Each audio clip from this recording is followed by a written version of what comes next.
Kalau terlambat saja Soeharto ambil tindakan 1 Oktober, kita sudah dikuasai seluruh Indonesia. Pak Nas katakan, Harto, sekarang saya perintahkan kamu lakukan pembersihan dan operasi pengamanan. Bung Karno penggali Pancasila, Soeharto penyelamat Pancasila. Ngeri. Lubang sekecil gini, 7 orang dimasukkan kepala ke bawah, ditembaki lagi dari atas. Itulah kejinya PKI. Jangan kita maafkan orang-orang ini.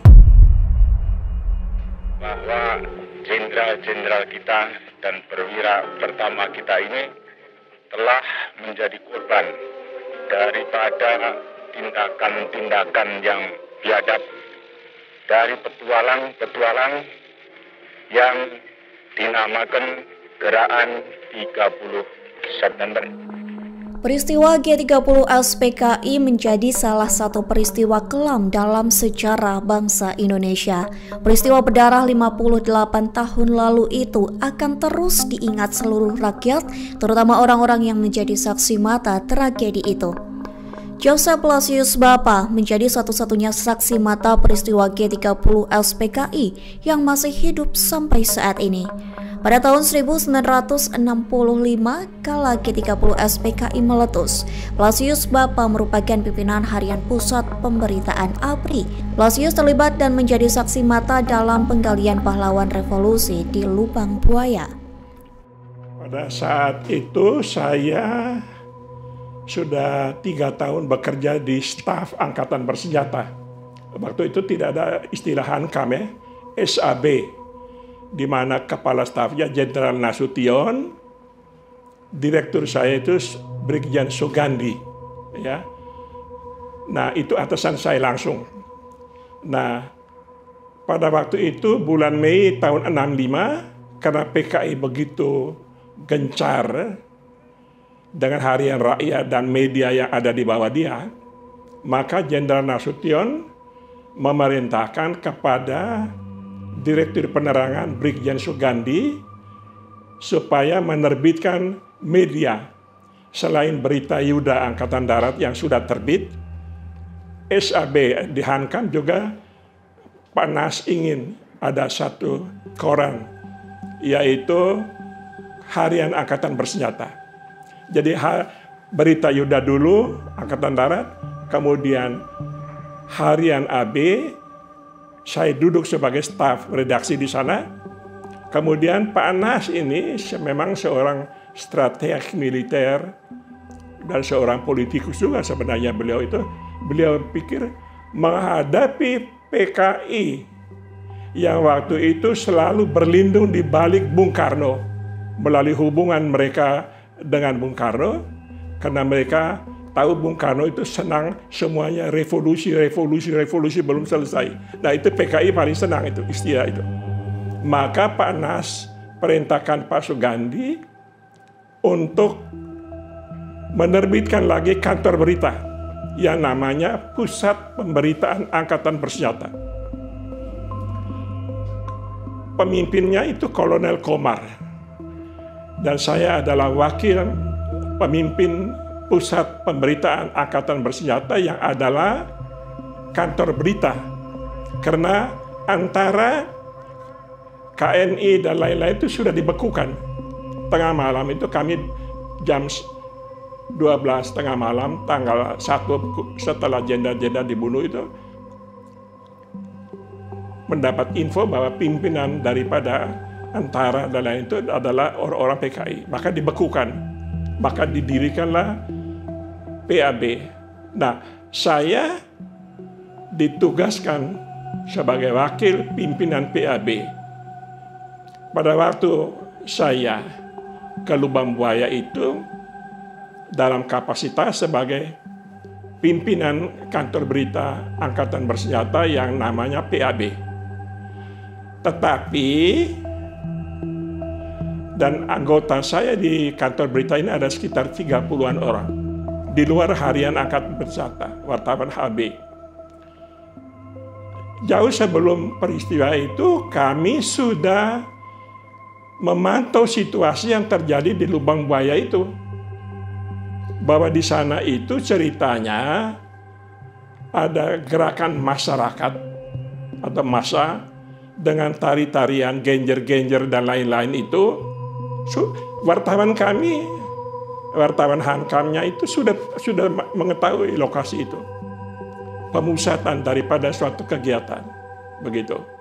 Jadi saya ke sana dalam kapasitas sebagai pimpinan kantor berita Angkatan Bersenjata pada saat itu. Meskipun karena ini media massa, maka kami semuanya sebenarnya sipil semua. Saya ditawarkan untuk setingkat paban jadi mayor, tapi saya harus ikut latihan di Batu Jajar. Saya nggak mau. Saya lebih baik sipil aja. Kalau saya teruskan, mungkin saya pensiun dengan brigjen atau majen barangkali. Karena Sudarmono, Murdiono itu semua itu baru pangkatnya letnan, kapten itu Murdiono, Sudarmono itu mayor. Sebelum G30 SPKI meletus, Blasius Bapa menuturkan bahwa sebenarnya sudah terendus upaya-upaya pergerakan PKI. Namun saat itu gerak-gerik PKI yang sudah mulai terlihat tak begitu dianggap serius oleh para Dewan Jenderal. Bahkan 2 minggu sebelum G30 SPKI akhirnya terjadi, Brigjen Sugandi sempat menghadap ke Jenderal Ahmad Yani untuk menawarkan menambah pasukan pengamanan para Dewan Jenderal, termasuk mengerahkan panser untuk penjagaan terkait adanya isu pergerakan PKI. Namun kala itu tawaran Brigjen Sugandi ditolak oleh Jenderal Ahmad Yani yang merupakan salah satu dari Dewan Jenderal. Jauh sebelum itu, PKI ini dengan media massanya yang namanya Harian Rakyat, dengan serikat buruhnya dan lain-lain itu begitu gencar, sehingga isu atasan saya Jenderal Sugandi ini, dia anggota DPR GR. Dan karena dia orang Jawa Timur, teman-temannya yang DPR PKI ini bilang sama Andi, ikut kita yuk. Nah, Sugandi bilang, ikut kamu ngapain? Udahlah, ini yang namanya mereka sebut bahwa Republik ini sudah hamil tua. Ada istilah hamil tua. Ternyata itulah 3 tahun, 4 tahun, 2-3 tahun sebelumnya, gerakan mereka dengan tema-tema yang menuduh musuh bebuyutan PKI itu adalah Angkatan Darat. Itu musuhnya. Maka itu ceritanya bahwa mendahului atau didahului. Maka melalui Sama, yang kepala Biro Khusus PKI, digaraplah tentara untuk menjadi komandan dalam rangka merebut kekuasaan dari Angkatan Darat. Karena mereka didahului itu apakah dulu isu mereka itu Angkatan Darat mau melakukan kudeta terhadap Bung Karno. Itu omong kosong. Yani itu orang kepercayaan dan kesayangan Bung Karno. Kalau mereka mau kudeta sebagai orang intel, orang Angkatan Darat, masa tidur di rumahnya nyenyak, enak-enak, bukannya sembunyi di mana? Itu satu bukti. Dan 2 minggu sebelumnya saya ikut di dalam mobil Jenderal Sugandi menghadap Yani di Jalan Lembang. Kebetulan rumah saya dengan Pak Yani itu hanya 100 meter jaraknya. Saya di ujung Jalan Cikdithiro, Jenderal Yani di Jalan Lembang. Di depan kami itu ada rel kereta api. Nah, saya hanya lebih dari 100 meter. Pak Yani, penjagaan tidak kuat. Penjagaan hanya 1 regu barangkali. Jadi Pak Gandhi ini karena teman-teman PKI yang di DPR GR itu ngomongnya sudah macam-macam, bahwa ada rencana kudeta dan lain-lain, dan mungkin ada kegiatan-kegiatan mengarah kepada mereka akan mengadakan kegiatan. Pak Gandhi minta Jenderal Yani menghadap. Pak Yani, tolong penjagaan di sini diperkuat personilnya dan misalnya menempatkan panser. Itu Pak Gandhi usul seperti itu. Jadi menambah pasukan dan ditempatkan juga kendaraan berat, bukan tank tetapi panser yang ada bannya itu. Dalam bahasa Jawa, mimpi apa kamu, tidak ada apa-apanya. Ini bukti bahwa masa seorang jenderal, waktu itu letjen dia, pangkatnya bintang 3, Kasat. Kalau mereka mau masa mereka tidur nyenyak di rumahnya? Bukannya sembunyi tiap malam ganti-gantian untuk mengamankan diri. Ini mereka tidur nyenyak. Tidak ada pikiran apa-apa. Maka Pak Gandia kembali melaporkan kepada Pak Anas dan kepala stafnya Majen Kartakusuma bahwa dia sudah menghadap Pak Yani, tetapi Pak Yani merasa aman, tidak ada. Buktinya S. Parman ada di rumahnya, Suprapto ada di rumahnya, Sutoyo ada di rumahnya. Jadi orang-orang ini semua tidak ada kegiatan apa-apa untuk koop terhadap Bung Karno. Mereka ini anak-anak kesayangannya Presiden Pak Yani ini. Jadi mau koop Bung Karno itu tidak masuk di akal, itu ciptanya PKI. Jadi beberapa tahun sebelumnya begitu luar biasa. Ditambah lagi Bung Karno ini menggelorakan mengenai Trikora, lalu kemudian Ganyang Malaysia, lalu bakar itu kedutaan Inggris. Itu PKI ada semua. Saya sebagai anak yang usia di SMA 27 tahun waktu itu ikut, saya bergaul itu hanya mau nonton bagaimana kedutaan Inggris di tahun itu dibakar habis karena Ganyang Malaysia tadi. Jadi mereka menggelorakan revolusi ini sesuai dengan apa yang dicanangkan oleh Bung Karno, poros Jakarta, Hanoi, Beijing. Jadi Rusia ini beri kita MiG dan senjata, tetapi porosnya itu Bung Karno lebih cenderung kepada Ho Chi Minh dan juga Zhou Enlai itu. Jadi poros Jakarta, Beijing itulah Bung Karno. Maka ditawarkanlah Beijing Chung, senjata otomatis, ratusan ribu sudah di-drop untuk mempersenjatai buruh dan tani yang PKI usulkan angkatan ke-5. Begitu. Jadi sebelumnya sudah ada gejala ke arah PKI. Intel sebenarnya sudah tahu. Setelah Cakrabirawa beraksi dalam G30 SPKI, teka-teki keberadaan para Dewan Jenderal yang diculik pun menjadi misteri. Polisi Sukitman yang ikut menjadi korban penculikan namun kemudian dibebaskan menjadi sosok yang memberitahu di mana para jenderal dibawa Cakrabirawa. Namun sebelum adanya kesaksian dari Sukitman, wartawan Blasius Bapa dari Harian Pusat Pemberitaan ABRI sudah menemukan lubang buaya terlebih dahulu. Anak buah Blasius melaporkan bahwa ada lokasi di lubang buaya yang gerak-geriknya janggal, termasuk adanya nyanyian dan tarian genjer-genjer. Kesaksian Sukitman lantas memperkuat temuan bahwa lubang buaya menjadi markas PKI dan menjadi tempat Dewan Jenderal di bawah. Seperti tadi saya katakan, wartawan saya sudah mencium bau, memonitor bahwa di sana ada gerakan. Karena adanya tari-tarian yang mirip kepada suatu kegiatan revolusi untuk ke arah dilaporkan. Jadi yang menemukan lokasi lubang buaya itu sebenarnya RPK dengan wartawan kami. Tapi yang menemukan lubang di mana jenderal dimasukkan itu adalah RPK. Waktu itu bukan Kopassus, RPK.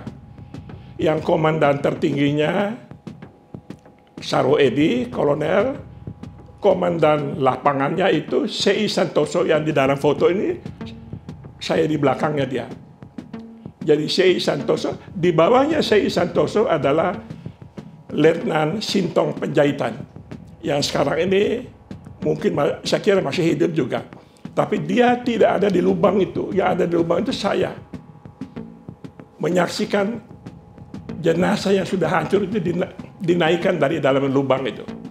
Jadi info mengenai adanya gerakan di lubang buaya yang termasuk wilayah Auri itu sudah dicium oleh pihak SAB bahwa di sana ada sesuatu yang tidak beres.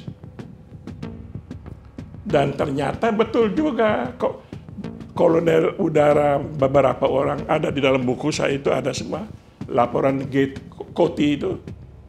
Mereka itulah sebenarnya yang menyiapkan markas di Penas itu untuk Kolonel Untung dengan Suparjo dan lain-lain mengadakan rapat-rapat gitu.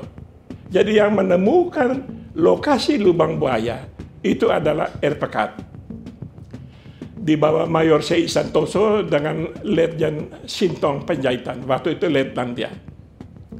Sedangkan lubangnya itu mereka yang menemukan. Tapi lokasi itu wartawan saya, PAB juga sebenarnya sudah mencium adanya. Setelah lubang buaya ditemukan, proses penumpasan PKI dan evakuasi jasad Dewan Jenderal pun langsung dilakukan. Soeharto menjadi sosok pemegang komando yang memerintahkan penangkapan pentolan PKI dan segera mengevakuasi korban di lubang buaya untuk dimakamkan. Jadi setelah mereka gagal menculik Jenderal Nasution, lolos, di situ Untung dengan Suparjo menyatakan habislah kita. Karena inilah komandan tertinggi tentaranya dia ini. Dia loncat ke sebelah kedutaan besar Irak, kemudian diselamatkan oleh ajudan di sekitar Menteng sana. Malamnya baru kami kumpul di Kostrad, di mana saya ikut bersama satu truk RPK menduduki Telkom dan RRI. Saya ada di dalam, berdiri di atas truk itu dengan Mayor Yusuf Sirat. Pak Gandhi dan Ibnu Subroto duduk di truk di depan. Jadi lokasi kegiatan yang sifatnya serba revolusioner dan dengan tari-tari genjer dan lain-lain itu, wartawan saya sebagai wartawan, mereka sudah melaporkan ada yang aneh. Oleh karena itu, RPK lalu atas perintah Pak Harto, jadi sorenya tanggal 1 Nasution pergi ke Kostrad. Saya ada di sana. Saya selalu ikut Pak Sugandi. Kami duduk di depan emperan sama Kolonel Julius Henuhili, orang NTT. Kami duduk. Pak Nas datang dengan tongkat karena kakinya patah. Di situ rapat para jenderal. Pak Harto, Pak Nas katakan, Harto, sekarang saya perintahkan kamu lakukan pembersihan dan operasi pengamanan ini.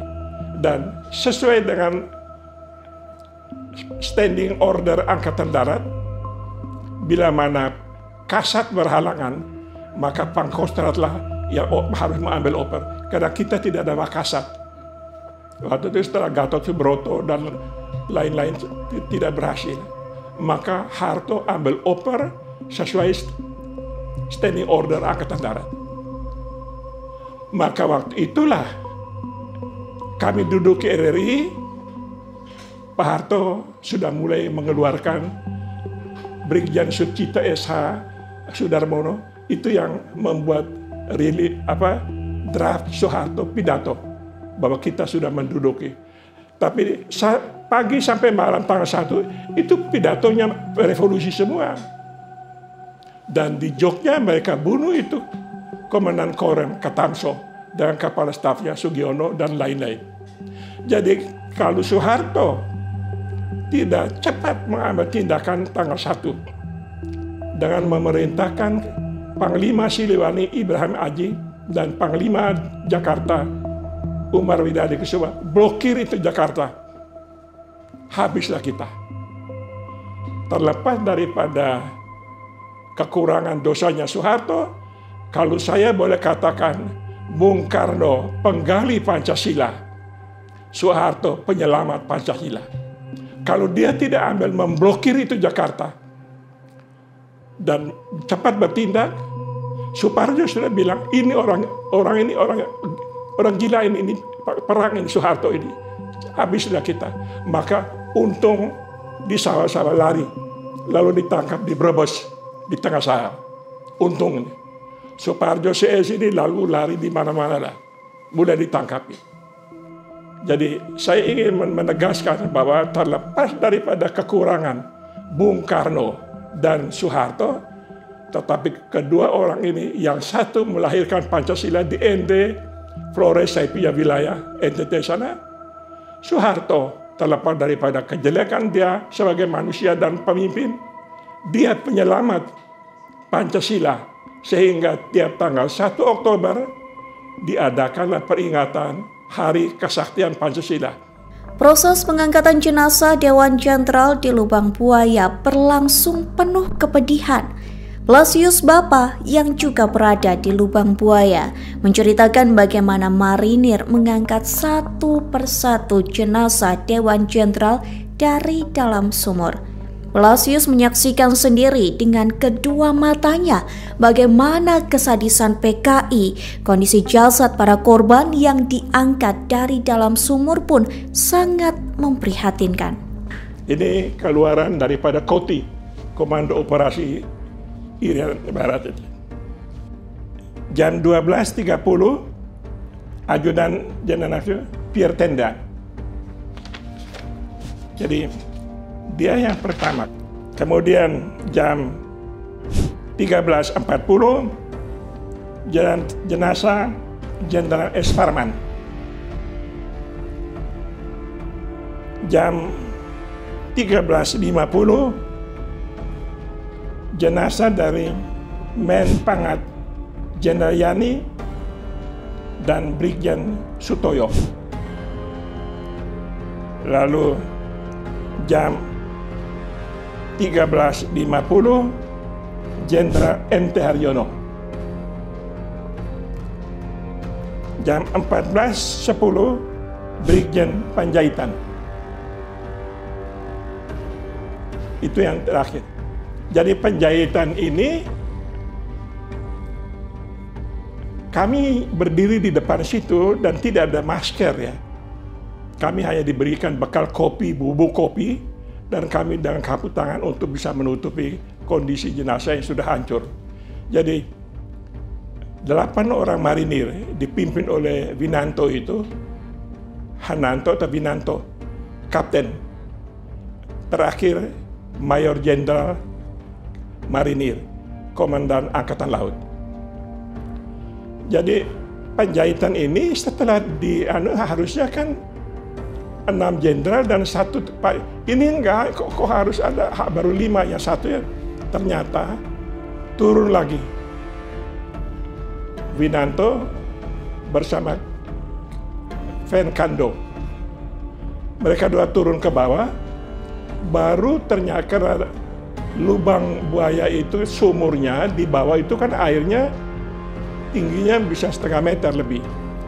Terbawa arus ke pinggir, maka diketemukan Jenderal Panjaitan, diangkat lagi ke atas. Jadi ini saya terangkan juga kepada Pak Luhut Panjaitan dengan Pak Jokowi di depan lubang itu, dan saya panggil Venkando waktu itu, masih hidup. Dia tinggal terakhir di Banyuwangi. Saya bilang berikan kesaktian. Bagaimana itu? Dia ceritakan sama Pak Jokowi mengenai pengangkatan jenazah itu. Nah setelah diletakkan di pinggir, Jenderal Soeharto masih ada, seluruh jenderal itu, jenderal-jenderal Angkatan Darat ini berapa banyak ada di sekitar itu. Dan terus terang saja, seluruhnya mereka mulai Pak Harto dengan 8 marinir itu. Yang terakhir adalah Tugimin yang di Surabaya 4 tahun lalu, yang tiap tahun selalu kami bertemu, termasuk Sukitman ini sudah meninggal semuanya. Mungkin tinggal saya sendiri yang ada di lubang itu. Tapi waktu itu Pak Sintong kan pengamanan lingkungan. Beliau masih hidup, tapi beliau saya tidak lihat ada di lubang itu. Maka berbicara kesaksian mengenai jenazah orang-orang yang sudah mendahului, saya tidak bisa berbohong. Usia saya masih muda waktu itu. Saya menyaksikan betapa kejinya perbuatan PKI. Karena itu waktu saya diwawancara oleh Karni Ilyas ILC, Ilham Aidit itu ada pada waktu itu. Fahmi Idris masih hidup, Salim Said masih ada. Saya bilangnya, Ilham, saya tidak setuju pemerintah harus melupakan atau meminta maaf kepada PKI, itu tidak ada. Mereka pengkhianat perusahaan bangsa ini. Kalau terlambat saja Soeharto ambil tindakan 1 Oktober, kita sudah dikuasai seluruh Indonesia, termasuk Jakarta. Jadi Ilham saya tidak setuju. Tapi kalau anak cucunya Aidit yang tidak berdosa, silakan pemerintah memperhatikan. Saya omong seperti itu di depan Karni Ilyas dan semua orang-orang itu. Tanggal 5 Oktober 1965 yang sebenarnya menjadi peringatan hari ulang tahun ABRI berubah menjadi Hari Pilu, yakni pemakaman pahlawan revolusi korban G30 SPKI. Sedianya tanggal 5 Oktober, ABRI akan melakukan arak-arakan pasukan dan alat tempur Panzer Sarasen yang baru dibeli Ahmad Yani dari London untuk dipamerkan. Namun malang, arak-arakan 5 Oktober tetap digelar, namun berubah menjadi arak-arakan jenazah para jenderal yang diangkut menggunakan Panzer Sarasen. Setiap jenderal mengawal satu panser dan jenazah ditaruh di atas. Ya, ada yang di bawah. Saya tahu Jatikusumo dan lain-lain semua ini mengawal satu-satu. Jadi semua mereka dikawal dari. Jadi setelah diangkat dari lubang buaya dibawa ke markas besar Angkatan Darat, dimandikan, dibersihkan, dimasukkan di peti. Besoknya dimakamkan 5 Oktober. Sebenarnya PKI merencanakan bukan lubang buaya yang terjadi, tapi parade 5 Oktober itu yang mereka mau habiskan orang-orang ini. Tapi kelewatan. Jadi ya itu show of force yang kebetulan para mahasiswa ada di belakang dan Bung Karno dan Soeharto pertama itu tangkapi semua menteri-menteri yang ada indikasi itu, dan itulah keberanian Soeharto pada waktu itu. Setelah G30 SPKI, Soeharto yang memegang tongkat komando mendapat dukungan dari seluruh penjuru negeri untuk menumpas PKI secara tuntas. Langkah Soeharto dinilai Blasius Bapa sangat penting.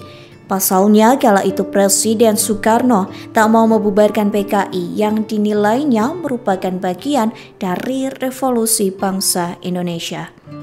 Setelah dia oleh Nasution sebagai, meskipun Pak Nasution itu bukan panglima tetapi kepala staf, tapi karena dia senior, maka dia memerintahkan Soeharto untuk melakukan penertiban keamanan dan ketertiban. Dan kemudian di Senayan itulah dirumuskan bagaimana panggilan Pak Harto, utusan 2 jenderal, yaitu M. Yusuf dan Basuki Rahmat. Atau Amir Mahmud, bukan Amir Mahmud. M. Yusuf dan menghadap Pak Harto, Bung Karno, supaya satu, bekukan PKI. Bung Karno tolak. Dia bilang semua ini punya saham dalam revolusi. Padahal kita dikhianat oleh PKI itu sejak tahun 48, yaitu pemberontakan Madiun.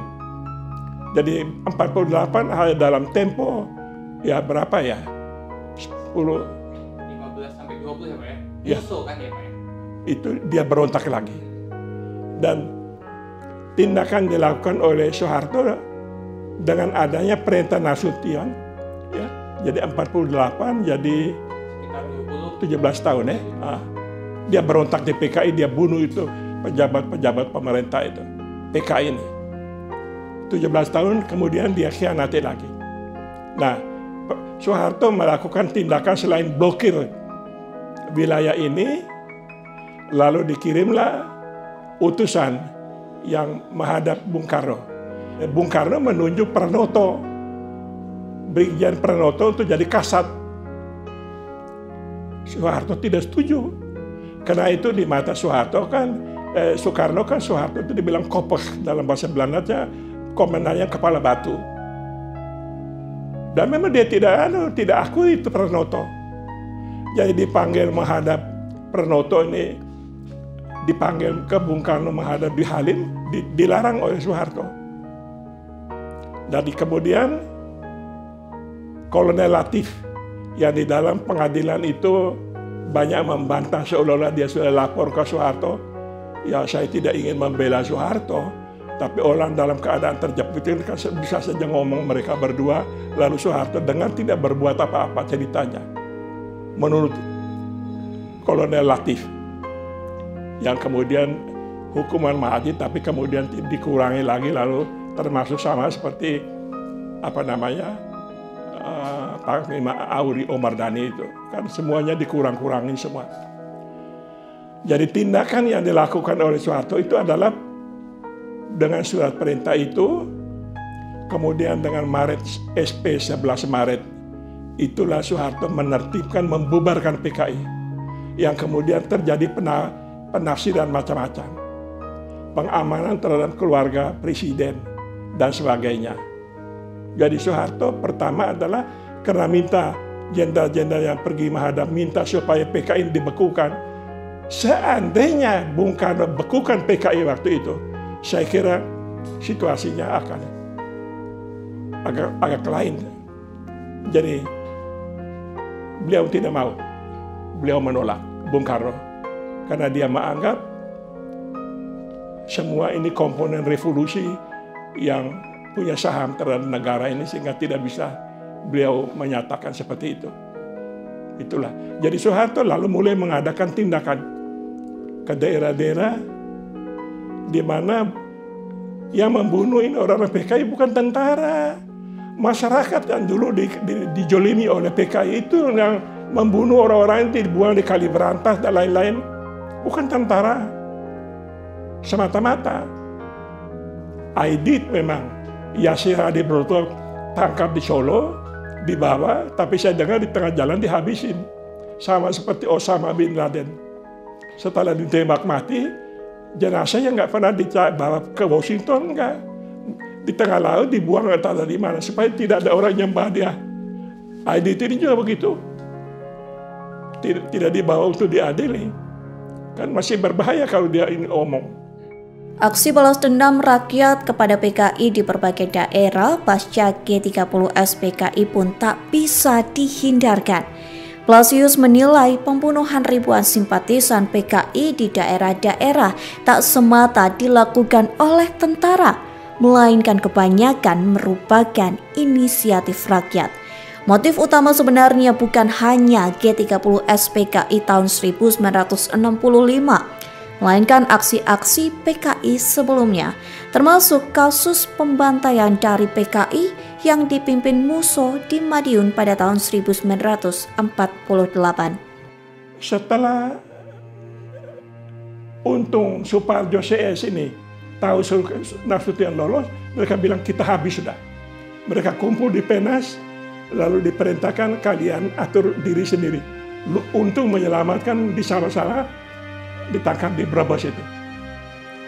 Jadi kondisi waktu itu saya hidup di sini dengan anak saya Melki ini kan baru berusia 3 tahun.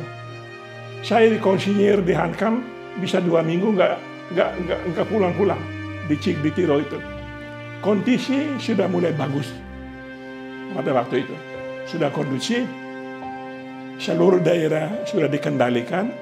Nasution sudah bergabung lagi dengan Soeharto. Meskipun dia tidak pegang komando, tetapi Soeharto melalui Kopassus mengadakan pembersihan, yaitu di Jawa Tengah ditangkapi dan sebagainya. Tapi bahwa yang mati dan bergelimpangan di Kali Berantas dan lain-lain itu tidak semata-mata tentara yang tembak buang sembarang, tidak. Saya tidak bela 100%, tentu ada juga yang ditembaki karena mereka punya data intel.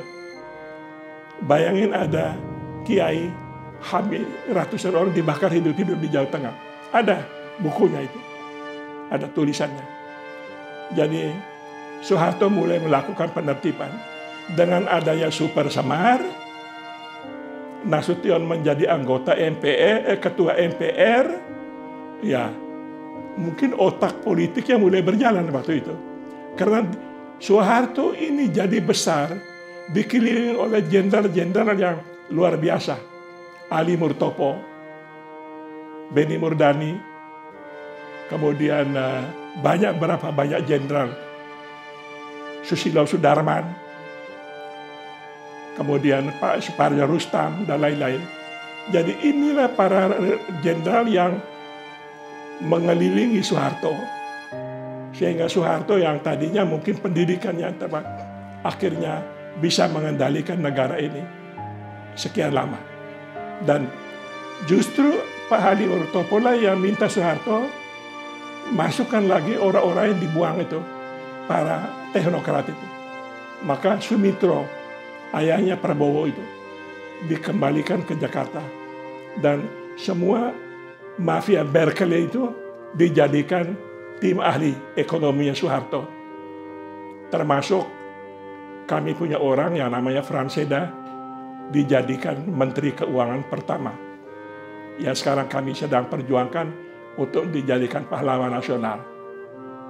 Karena dia dari inflasi 650%, dalam tempo 2 bulan turun menjadi hanya 60-70%. Maka dia diangkat jadi menteri.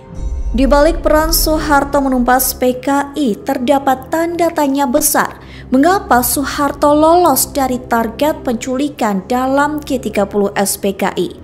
Kala itu, padahal Soeharto juga berpangkat jenderal, namun namanya sama sekali tak ada dalam daftar target penculikan PKI. Tetangganya Pak Harto ini yang bekas menteri P dan K itu tetangganya, yang memberitahu dia bahwa ada terjadi penculikan itu. Lalu beliau bergerak ke Kostrad, memonitor situasi itu. Dan kalau dia tidak ikut diculik, banyak penafsiran. Seolah-olah karena untung ini bekas anak buahnya di Diponegoro dulu, dia juga mungkin pernah dibina oleh pihak Samka Marusaman, tetapi itu hanya penafsiran, saya tidak bisa berikan komentar mengenai apa yang terjadi. Tetapi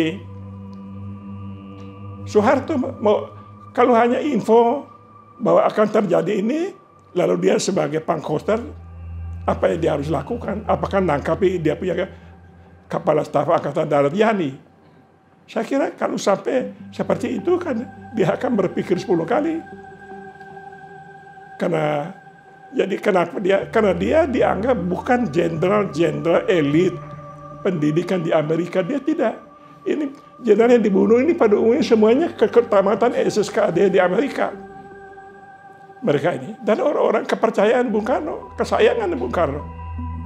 Yani misalnya, S. Parman yang intelijen dan lain sebagainya, MT Haryono yang menjadi pemimpin Pertamina, yang Permina namanya pertama. Ini orang-orang kesayangan. Karena Soeharto ini panglima pasukan. Dan dialah yang diangkat oleh Bung Karno untuk menjadi komandan Mandala itu. Membebaskan Irian Jaya. Jadi dia ini orang lapangan. Mungkin untung berpikir, bagaimanapun ini bekas atasan saya. Secara manusia biasa. Bisa saja. Sehingga dia tidak diculik. Atau mereka pikir, ini bukan gampang manusia ini manusia perang, ini manusia tempur ini. Memang tidak begitu cocok dengan Nasution karena dia diberhentikan dari Pangdam Diponegoro karena dia main mata dengan Lim Shui Leong dan selain-lain itu untuk seluruh macam-macam. Membackup Lim ini jadi kaya raya, tapi semuanya untuk kepentingan menghidupi tentara karena zaman itu nggak ada anggaran belanja. Sehingga pertemanan dia dengan Lim Shui Leong ini mulai di Ponorogo. Maka Nasution berhentikan dia. Sehingga menurut cerita hubungan dia dengan Nasution kurang begitu klop. Jadi mengapa dilapor oleh Kolonel Syah Latif Syed dan bahwa terjadi itu, dia tidak berbuat apa-apa, kok dia diam aja? Bagaimanapun dia akan berpikir 10 kali untuk melawan dia punya tangkapi jenderalnya tanpa izin dari Bung Karno. Misteri keberadaan Soeharto pun juga menjadi sorotan dalam peristiwa G30 SPKI. Lolosnya Soeharto dari penculikan PKI serta kesaksian Kolonel Abdul Latif dalam persidangan pun masih menjadi teka-teki hingga sekarang. Di persidangan, Latif bersaksi bahwa ia memberitahu Soeharto soal rencana penculikan sejumlah jenderal oleh PKI. Latif mengatakan bahwa ia menghadap Soeharto yang kala itu berada di rumah sakit menunggu Tommy. Tak hanya sekali, Latif bahkan sebelumnya pernah membahas soal isu Dewan Jenderal di rumah Soeharto. Tommy itu tersiram air panas. Jadi itu alasan pertama. Dan memang dia ada di rumah sakit. Tapi alasan menurut saya yang masuk akal adalah dia ini komandan tempur. Dia tidak punya pendidikan tinggi.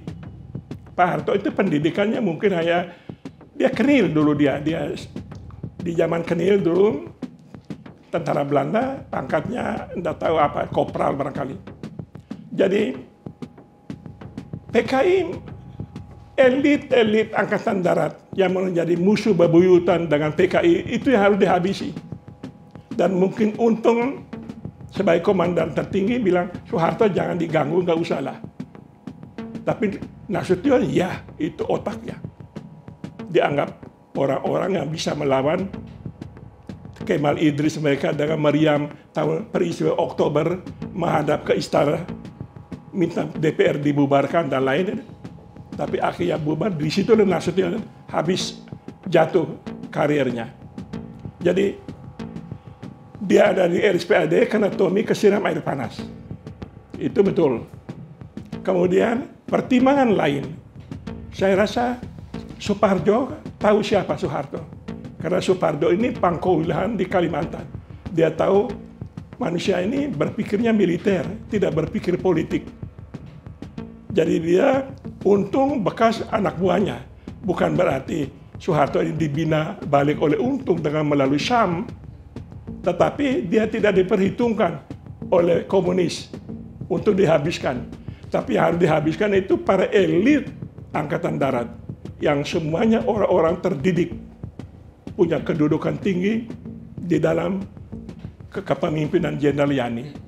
Lasius Bapa yang menjadi satu-satunya saksi mata G30 SPKI yang masih hidup pun berharap tidak ada perpecahan dan aksi pengkhianatan atau kudeta semacam PKI di negeri ini. Lasius juga berpesan kepada generasi muda untuk bebas berdemokrasi namun tetap sesuai dengan moral dan adab bangsa Indonesia. Kalian ini belum lahir. Karena saya sendiri yang sekarang usia 85 tahun mau menjalani mana, waktu itu saya 27 tahun. Tidak tahu Neymar dikasih EFN 45 pistol gagahan pakaian loreng, ya kan? Pesan saya pada generasi muda, mudah-mudahan peristiwa semacam ini, pengkhianatan terhadap negara ini sudah mengalami cobaan-cobaan PRRI permesta. Kita bertempur satu sama lain. Perang, rakyatlah yang menderita. PKI dan mudah-mudahan tidak terjadi lagi. Dan saya yakin bahwa puluhan juta pengikutnya itu sudah Anda tahu di mana. Saya nggak tahu mereka masuk di mana. Saya tidak mau nuduh partai apa, nampung siapa. Tapi kemana mereka? Yang diadili itu hanya beberapa orang. Ditembak mati beberapa orang. Yang lainnya ada di mana? Tapi mereka tidak akan berani karena komunisme yang pusatnya di Rusia aja sudah bubar. Dengan adanya kegiatan anti komunis yang secara nasional. Jadi pesan saya pada generasi muda, jangan boleh demokrasi.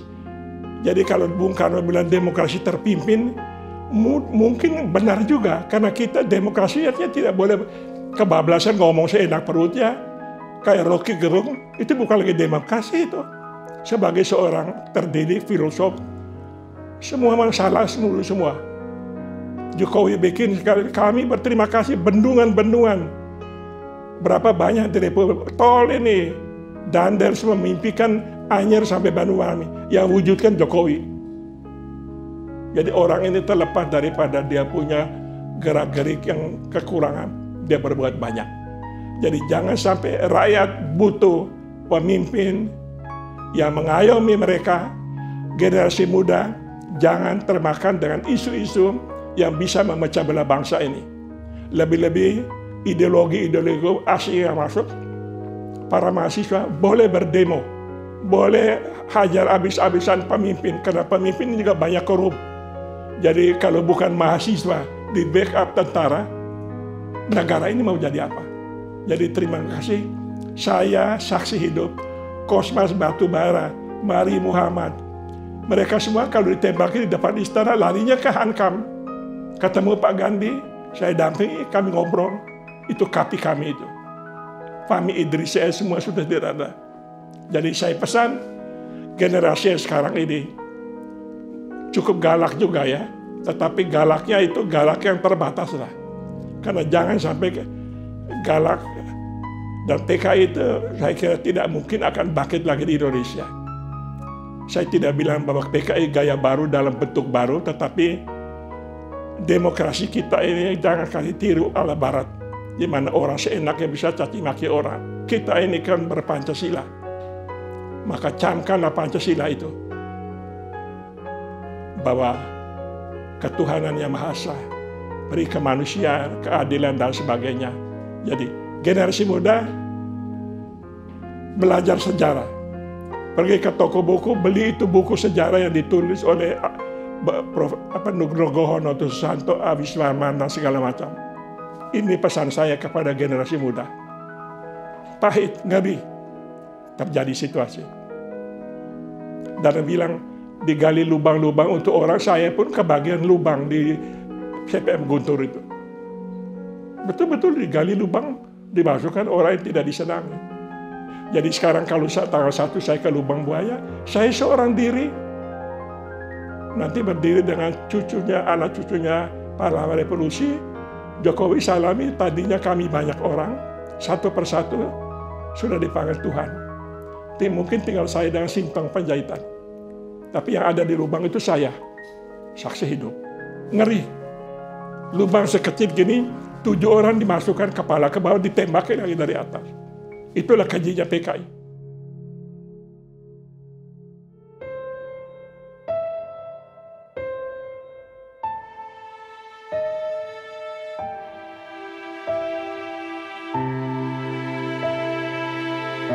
Kita memasuki era di mana